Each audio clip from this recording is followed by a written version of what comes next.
بسم اللہ الرحمن الرحیم۔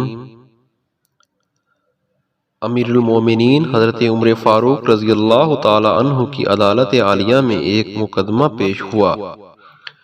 دو خوبصورت نوجوان ایک نوجوان کو پکڑ کر حاضر ہوئے اور فریاد کی، اے امیر المومنین، اس نوجوان نے ہمارے بوڑھے باپ کو قتل کر دیا ہے، اس ظالم قاتل سے ہمارا حق دلوائیے۔ آپ رضی اللہ تعالی عنہ نے دعویٰ سننے کے بعد ملزم کی طرف دیکھا اور دریافت فرمایا کہ تو اپنی صفائی میں کیا کہتا ہے؟ ملزم نے عرض کی، ہاں امیر المومنین، یہ جرم واقعی مجھ سے صادر ہوا ہے، میں نے زور سے ایک پتھر اسے مارا تھا جس سے وہ ہلاک ہو گیا تھا۔ فاروق اعظم رضی اللہ تعالی عنہ نے فرمایا، گویا تو اپنے جرم کا اقرار کرتا ہے۔ ملزم، ہاں امیر المومنین، یہ جرم واقعی مجھ سے صادر ہوا ہے۔ آپ نے فرمایا، پھر تم پر قصاص لازم ہو گیا اور اس کے عوض تمہیں قتل کیا جائے گا۔ ملزم نے جواب دیا، آقا، مجھے آپ کے حکم اور شریعت مطہرہ کے فتوے سے انکار نہیں، البتہ میں ایک گزارش کرنا چاہتا ہوں۔ ارشاد ہوا، بیان کرو۔ عرض کی، 3 دن کی مہلت چاہتا ہوں، 3 دن بعد حاضر خدمت ہو جاؤں گا۔ عظیم قائد نے کچھ دیر سر جھکا کر سوچا، غور کے بعد سر اٹھایا اور فرمایا، اچھا، کون تمہارا ضامن ہوگا؟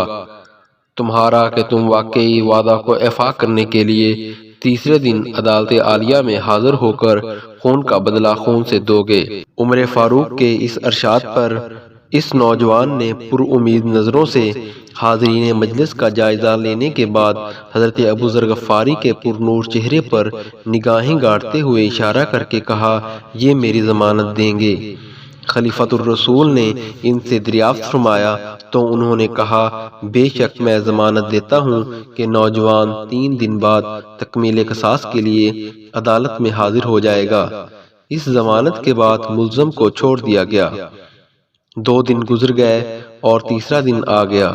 جلیل القدر صحابہ اور مشیران خلافت دربار میں جمع ہوئے، دونوں مدعی بھی آ گئے، حضرت ابو ذر غفاری بھی آ گئے اور ملزم کا بے قراری سے انتظار ہونے لگا۔ جوں جوں وقت گزرتا جا رہا تھا، صحابہ کرام کا اضطراب بڑھتا جا رہا تھا، کیونکہ ملزم ابھی تک نہیں پہنچا تھا اور وقت قریب آ رہا تھا اور صحابہ کو حضرت ابو ذر کی نسبت پریشانی ہونے لگی۔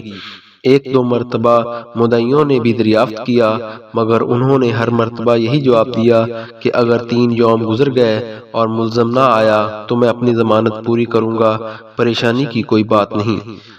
جب حاضرین پریشانی کی انتہا پر پہنچ گئے اور دہلا دینے والے انجام کے تصور سے سہم گئے کہ اچانک ایک طرف سے ملزم دربار میں آ حاضر ہوا۔ اس کا جسم پسینے سے شرابور تھا، چہرے پر گرد جم چکی تھی، مسلسل بھاگنے سے اس کی سانس پھول گئی تھی۔ اس نے آتے ہی سلام کیا اور عرض کی، اللہ تعالیٰ کا جو حکم ہے بجا لائیے۔ آپ رضی اللہ تعالی عنہ کے دریافت کرنے پر ملزم نے بتایا کہ میں ایک امانت والے کے سپرد کرنے گیا تھا۔ واقعہ یوں ہے کہ میرا ایک چھوٹا بھائی ہے، والد فوت ہو گیا، موت سے پہلے اس نے میرے پاس میرے چھوٹے بھائی کے لیے کچھ سونا رکھا تھا اور وصیت کی تھی کہ جب وہ جوان ہو جائے تو اس کے سپرد کر دینا۔ میں وہ سونا ایک جگہ رکھ آیا تھا جس کا مجھے ہی علم تھا، اس لیے میں وہ سونا اس کے سپرد کرنے گیا تھا۔ الحمدللہ میں نے امانت اس کے سپرد کر دی جس کی وہ تھی۔ امیر المومنین نے حضرت ابو ذر غفاری سے پوچھا کہ آپ نے اس کی ضمانت کیوں دی تھی؟ کیا یہ آپ کا واقف تھا؟